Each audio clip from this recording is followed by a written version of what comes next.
Bonjour, aujourd'hui on a une petite interview avec M. Fassin Seglawi. En début, on voudrait bien qu'il nous parle de son parcours professionnel pour les enfants.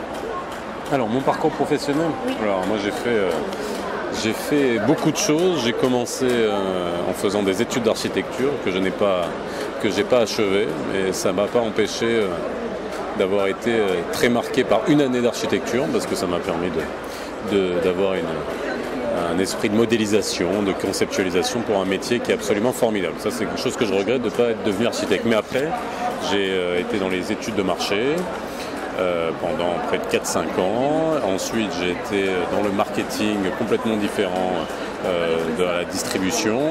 Et après, je me suis lancé dans la production de télé et radio. C'est ce que je fais aujourd'hui depuis une dizaine d'années.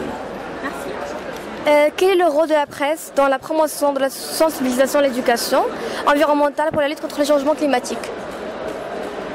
Le rôle de la presse, le rôle des médias en général, il est important. En tout cas, moi, ce que je fais ici, on est ici à la COP22. J'ai une émission qui est en direct tous les jours de 10h à midi. C'est la seule d'ailleurs. On est à 2 heures en direct à essayer d'expliquer, de vulgariser tout ce qui tourne autour des changements climatiques. Parce qu'on a entendu parler des changements climatiques, il a fallu essayer de mieux comprendre, de rendre plus accessibles toutes ces notions. Beaucoup de gens parlent de changement climatique. Aujourd'hui, à l'issue de la COP21, on a entendu parler d'adaptation, d'atténuation. Il faut expliquer tous ces concepts-là.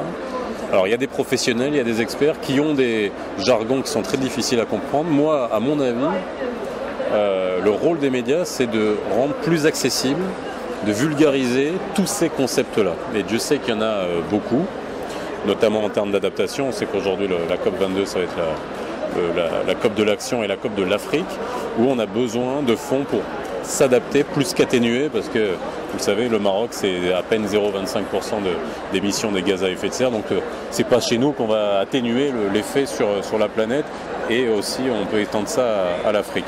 Donc voilà, essayer de mieux faire comprendre les enjeux au niveau local.